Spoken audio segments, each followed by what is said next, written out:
देख रहे हैं डीसी न्यूज इंडिया और मैं हूं आपके साथ दिव्या। तो आइए एक नजर डालते हैं अब तक की 25 बड़ी खबरों पर।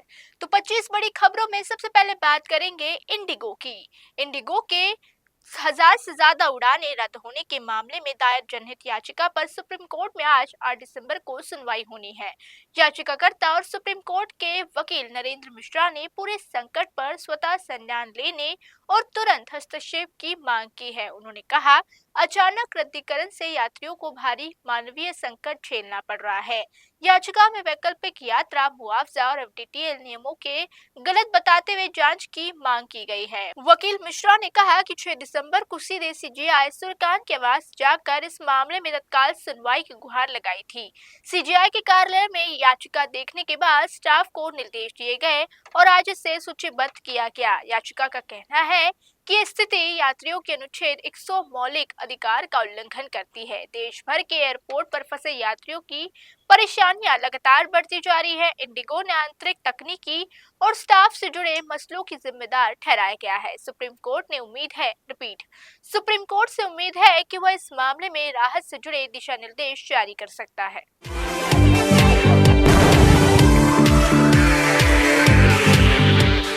अब 25 बड़ी खबरों में बात करेंगे भारतीय क्रिकेटर स्मृति मंधाना की। भारतीय क्रिकेटर स्मृति मंधाना और सिंगर पलाश मुच्छल ने शादी टूटने की आधिकारिक पुष्टि कर दी थी, जिसके बाद सोशल मीडिया पर दोनों एक दूसरे को अनफॉलो भी कर दिए हैं।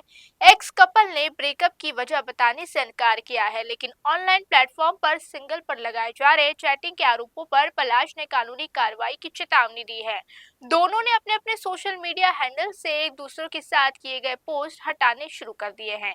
फैंस ने स्मृति मंधाना के प्रति सहानुभूति जताते हुए उनसे पुराने पोस्ट पूरी तरह डिलीट करने की सलाह दी है। शादी पहले 23 नवंबर को स्थगित हुई, जिसके बाद स्मृति ने सभी प्री वेडिंग फंक्शंस पोस्ट हटा दिए। अब शादी टूटने के बाद भी दोनों की कुछ पुरानी तस्वीरें बाकी है, जिन पर लगातार कमेंट आ रहे हैं। पलाश ने भी अपने इंस्टा से प्रपोजल वीडियो सहित कई नए पोस्ट हटा दिए हैं। राज लगातार दोनों को मानसिक रूप से मजबूत रहने की सलाह दे रहे हैं। ये रिश्ता टूटने की खबर इंटरनेट पर सबसे ज्यादा चर्चा का विषय बन चुकी है।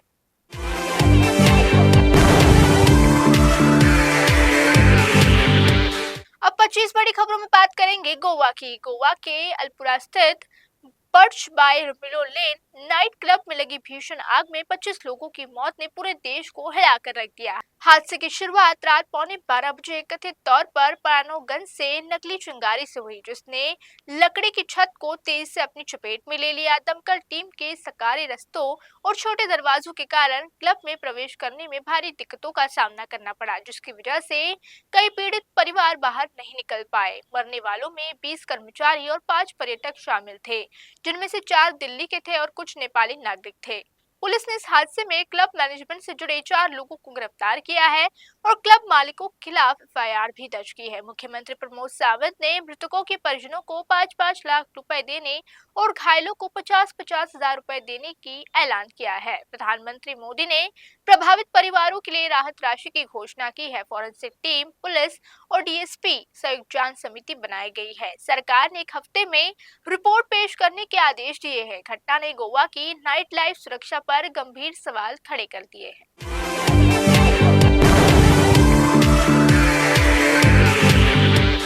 अब 25 बड़ी खबरों में बात करेंगे उत्तर प्रदेश की। उत्तर प्रदेश में पुलिस ने बीती रात बदमाशों पर सख्त कार्रवाई करते हुए जिलों में अपराधियों के हौसले पस्त कर दिए हैं।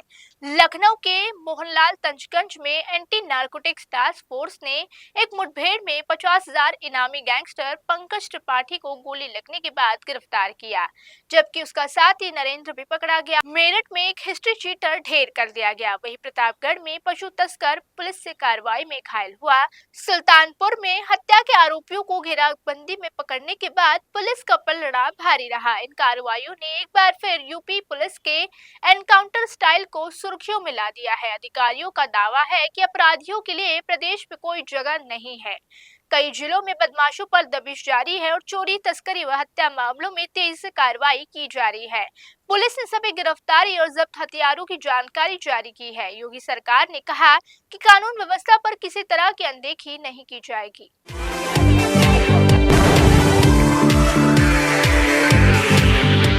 अब 25 बड़ी खबरों में बात करेंगे महाराष्ट्र के नासिक की। महाराष्ट्र के नासिक जिले में वनी क्षेत्र में इनोवा कार के गहरी खाई में गिरने से 5 श्रद्धालुओं की मौत हो गई है, जो सप्तशृंगी देवी से दर्शन कर लौट रहे थे। गणेश पॉइंट के पास ड्राइवर ने कार पर नियंत्रण खो दिया, जिससे वाहन सुरक्षा बैरिकेड तोड़कर घाटी में जा गिरी। स्थानीय लोगों और आपदा प्रबंधन दलों ने तुरंत राहत शुरू कर दिया, लेकिन घाटी की गहराई और कठिन रास्तों पे अभियान को मुश्किल बना दिया। पुलिस ने बताया कि सभी मृतकों के परिवारों को सूचित कर दिया गया है और पोस्टमार्टम प्रक्रिया जारी है। ये क्षेत्र संकरे रास्तों के कारण दुर्घटनाओं के लिए संवेदनशील माना जाता है। प्रशासन ने यात्रियों से पहाड़ी सड़कों पर सावधानी बरतने की अपील की है। श्रद्धालुओं के लिए अतिरिक्त सुरक्षा उपायों पर विचार किया जा रहा है। स्थानीय नागरिकों ने इस क्षेत्र को बैरिकेड और लाइटिंग सुधारने की मांग की है। हादसे में सप्तशृंगी मार्ग की सुरक्षा व्यवस्था पर बड़ा सवाल खड़ा हो गया है।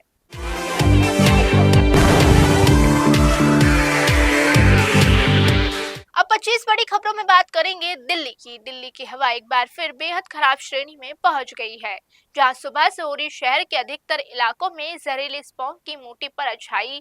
अक्षरधाम, आनंद विहार और आईटीओ में AQI 354 के रिकॉर्ड में दर्ज किया गया, जिससे लोगों का बाहर निकलना मुश्किल सा हो गया। इंडिया गेट और कर्तव्य पथ पर भी हालात सामान्य नहीं है। AQI 294 दर्ज किया गया। रविवार को हवा के रुख में हल्का बदलाव होने से थोड़ी राहत तो मिली थी, लेकिन ये बेहद कम समय के लिए साबित हुई। सुबह की शुरुआत धुंध और कोहरे के साथ हुई, जिससे दृश्यता काफी कम हो गई। सांस और आंखों से संबंधित परेशानियां बढ़ गई और अस्पतालों में मरीजों की संख्या भी बढ़ गई। सुबह 308 AQI दर्ज किया गया, जो बेहद खराब श्रेणी में आता है। NCR में नोएडा आज से सबसे ज्यादा प्रदूषित शहर माना जाता है, जहां AQI 370 रिकॉर्ड किया गया। CBC की रिपोर्ट बताती है कि वाहनों का योगदान प्रदूषण में 16% से अधिक है। अनुमान है कि अगले 2 दिनों तक प्रदूषण में कोई सुधार नहीं होगा।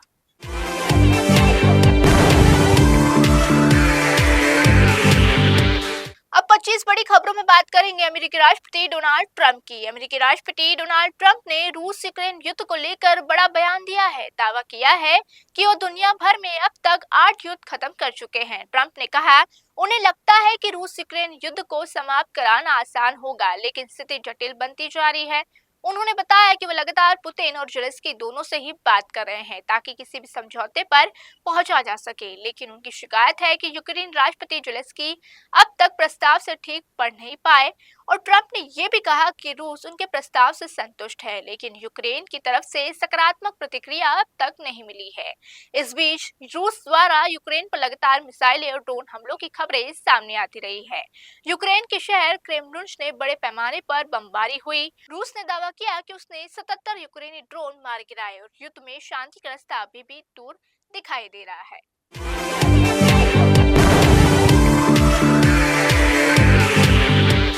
अब 25 बड़ी खबरों में बात करेंगे SIR की। चुनाव आयोग द्वारा पूरे देश में चलाए जा रहे विशेष गहन परीक्षण यानी SIR की प्रक्रिया के दौरान गलत जानकारी देने पर यूपी के सहारनपुर में पहली बड़ी कार्रवाई हुई है। पुलिस ने 2 लोगों को फर्जी हस्ताक्षर करने के आरोप में गिरफ्तार किया है। मामला उस वक्त सामने आया जब सऊदी अरब में रहने वाले एक व्यक्ति के पुनरीक्षण फॉर्म पर नकली साइन पाई गई। पुलिस ने जांच की तो आरोपियों की पहचान अकरम समेत 2 लोगों के रूप में हुई। चुनाव आयोग ने हाल ही में घोषणा की थी कि SIR 12 राज्यों में एक साथ चल रहा है, जिसमें यूपी भी शामिल है।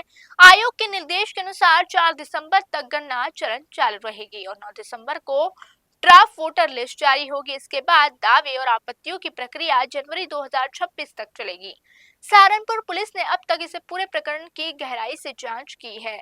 इस कार्रवाई ने पूरे जिले में हलचल मचा दी है।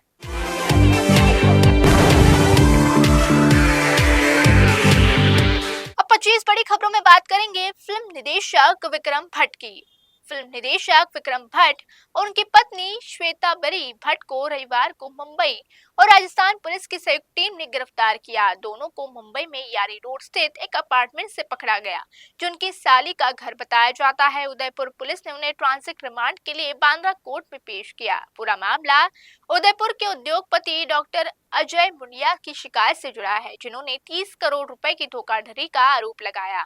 मुंडिया का कहना है कि भट्ट दाम्पत्य ने उनकी पत्नी पर बायोपिक बनाने के नाम पर करोड़ों रुपए की फंडिंग ली, लेकिन परियोजना कभी शुरू ही नहीं हुई। जांच में सामने आया कि कई वेंडर्स के नाम फर्जी थे और कुछ तो मजदूर और ऑटो ड्राइवर निकले। पुलिस ने हाल ही में इस मामले में लुकआउट नोटिस भी जारी किया। भट्ट का कहना है कि उन्हें फंसाया जा रहा है, लेकिन पुलिस आगे की जांच के लिए उन्हें राजस्थान ले जाने की तैयारी में लगी है।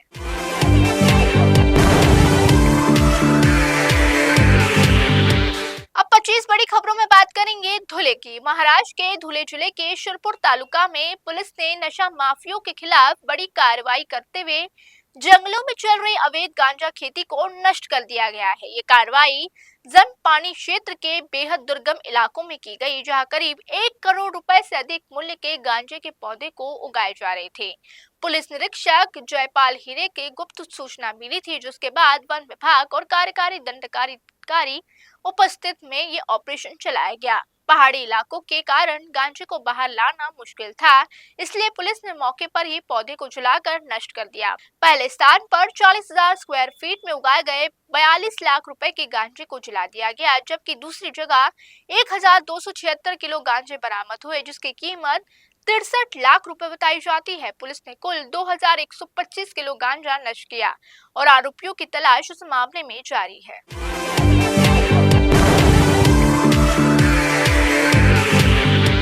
अब 25 बड़ी खबरों में बात करेंगे थाईलैंड और कंबोडिया की। थाईलैंड और कंबोडिया के बीच फिर से तनाव बढ़ गया, जहां थाई सेना ने सीमा के पास स्थित इलाकों में एयर स्ट्राइक की। दोनों देशों ने एक दूसरे पर पहले हमला करने का आरोप लगाया। इस साल जुलाई में दोनों देशों के बीच 5 दिनों का हिंसक लड़ाई चली, जिसमें कई सैनिक मारे गए। नवंबर में अमेरिका के राष्ट्रपति डोनाल्ड ट्रंप की मध्यस्थता में दोनों देशों की सीजफायर किया गया, लेकिन अब फिर से एक बार गोलीबारी शुरू हो गई है।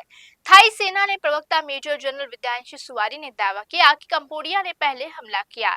एक थाई सैनिक की मौत हो गई। जवाब में थाईलैंड ने कंबोडिया के सैन्य ठिकानों को निशाना बनाया। कंबोडिया का कहना है कि उन्होंने किसी भी शुरुआती हमले में भाग नहीं लिया। थाईलैंड से शांति बनाए रखने का आग्रह किया गया। दोनों देशों के बीच सीमा विवाद पिछले कई दशकों से जारी है।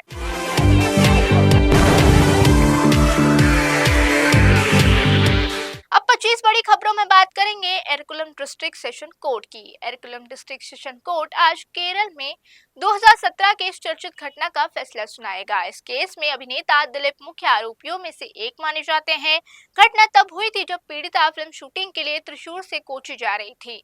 अभियोजक का दावा है कि दिलीप ने पूरी साजिश रची और केस में अब तक 1,700 दस्तावेज 261 गवाहों के बयान दर्ज किए जा चुके हैं। सुनवाई इन कैमरा में हुई। मीडिया और आम जनता इसमें शामिल नहीं होने दिया गया।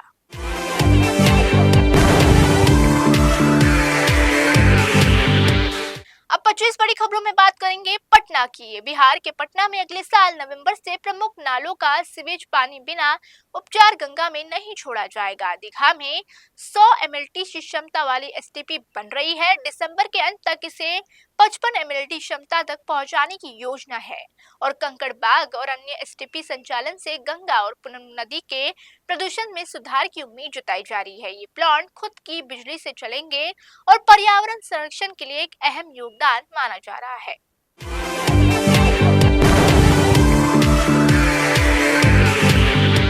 अब 25 बड़ी खबरों में बात करेंगे श्रीनगर की। श्रीनगर के मुनावराबाद इलाके में कई दुकानों और एक फर्नीचर गोदाम में आग लग गई। दमकल और आपातकालीन टीम ने तुरंत कार्रवाई कर आग पर काबू पाया। प्रारंभिक जानकारी के अनुसार आग बिजली के शॉर्ट सर्किट से कारण लगी थी और आसपास के घरों पे खतरा बन गया था। इस मामले में कोई भी जनहानि की खबर अब तक सामने नहीं आई।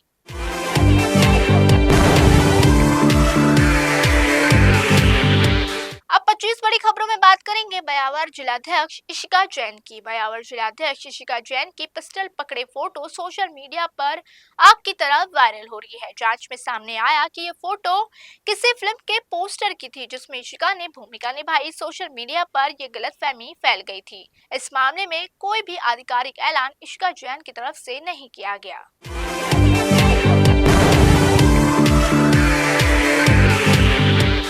अब 25 बड़ी खबरों में बात करेंगे तंजौर की। तंजौर के कुमकोणम में अन्ना मॉडल हायर सेकेंडरी स्कूल के 12वीं छात्र के कवि सारन 17 की आज मौत हो गई। ये घटना छात्रों के बीच झड़प के दौरान हुई थी। पुलिस ने 11वीं के 15 छात्रों को गिरफ्तार कर लिया और बाल सुधार गृह में भेज दिया। इलाके में सुरक्षा व्यवस्था कड़ी कर दी गई है। मृतक के परिजनों की मांग है कि इस पर कड़ी कार्रवाई की जानी चाहिए।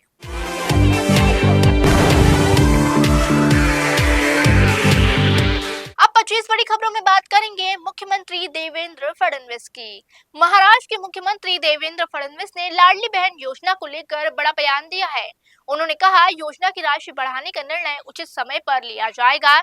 पत्रकार ने सीएम से पूछा कि क्या अधिवेशन में महिलाओं को बढ़ी हुई राशि यानी 2100 रुपए मिलने की उम्मीद है। इस पर फडणवीस ने जवाब में उचित समय पर उचित निर्णय लिया जाएगा, चिंता न करें। वर्तमान में मुख्यमंत्री माझी लाडली बहन योजना के तहत पात्र महिलाओं को हर महीने 1500 रुपए मिलते हैं। विधानसभा चुनाव के दौरान महायुति ने ये दावा किया था और सत्ता में आने पर इसे बढ़ाकर 2100 रुपए किया जाएगा।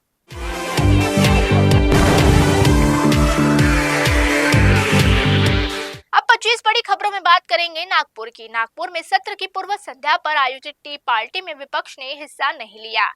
उन्होंने आरोप लगाया कि राज्य में किसानों की स्थिति खराब है, महिलाओं पर अत्याचार बढ़ रहे हैं और बेरोजगारी लगातार बढ़ती जा रही है। इसके जवाब में मुख्यमंत्री फडणवीस और उप मुख्यमंत्री एकनाथ शिंदे ने कहा, विपक्ष की प्रेस कॉन्फ्रेंस निराश भरी रही और सरकार सभी सवालों का आने वाले समय में जल्दी जवाब देगी।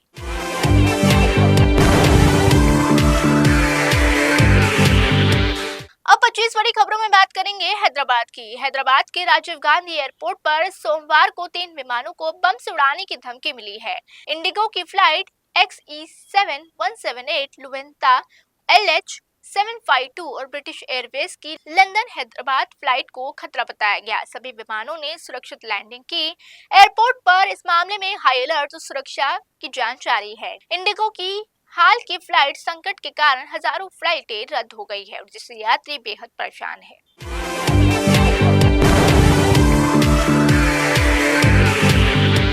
अब 25 बड़ी खबरों में बात करेंगे पाकिस्तान की निकिता नागदेव की। निकिता नागदेव ने पीएम मोदी से न्याय की अपील की है। उनका आरोप है कि उनके पति विक्रम नागदेव दिल्ली में दूसरी शादी करने के लिए तैयार है। मामला भारत पाकिस्तान के बीच कानूनी विवाद बन चुका है। मध्य प्रदेश हाई कोर्ट ने और इंदौर सोशल पंचायत ने शिकायत दर्ज की गई है और इस मामले की जांच जारी है।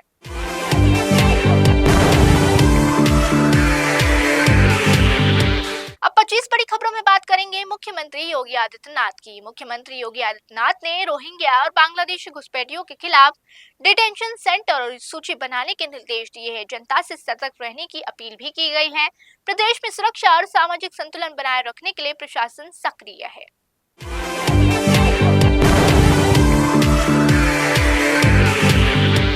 अब 25 बड़ी खबरों में बात करेंगे साउथ अफ्रीका की। साउथ अफ्रीका में बेनिन सैनिकों ने राष्ट्रपति प्रेंटिस तलोजन को हटाने की घोषणा की है। राष्ट्रपति सुरक्षित बताए गए हैं, लेकिन राजधानी कोटोइन में गोलीबारी की आवाजें सुनाई गई। लेफ्टिनेंट कर्नल पास्कल टिग्री को नया प्रमुख घोषित किया गया।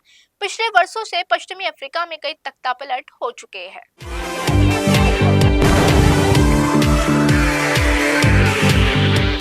अब 25 बड़ी खबरों में बात करेंगे लखनऊ की। लखनऊ मॉड्यूल जेल के वार्डर महेंद्र प्रताप सिंह को कफ सिरप गिरोह से जुड़े होने के आरोप में निलंबित कर दिया गया है। बर्खास्त सिपाही आलोक सिंह और महेंद्र के बीच संदिग्ध संबंध सामने आए और विभागीय जांच तेज हो गई है। इस मामले में और भी आने वाले दिनों में खुलासे होने की संभावना जताई गई है।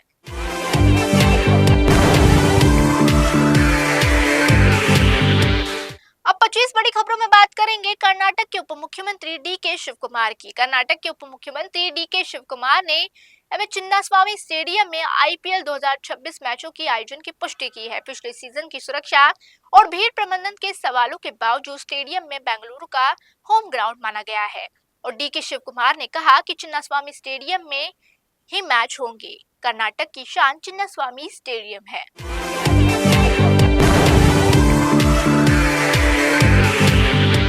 अब 25 बड़ी खबरों में बात करेंगे पुणे की। पुणे में पार्थ पवार की कंपनी से जुड़े जमीन घोटाले में राजस्व उपनिबंधक रविंद्र तारू को गिरफ्तार किया गया। मामले में पहले आरोपी शीतल तेजवानी को गिरफ्तार किया गया है और कुछ 8 लोगों के खिलाफ मामला दर्ज बताया जा रहा है।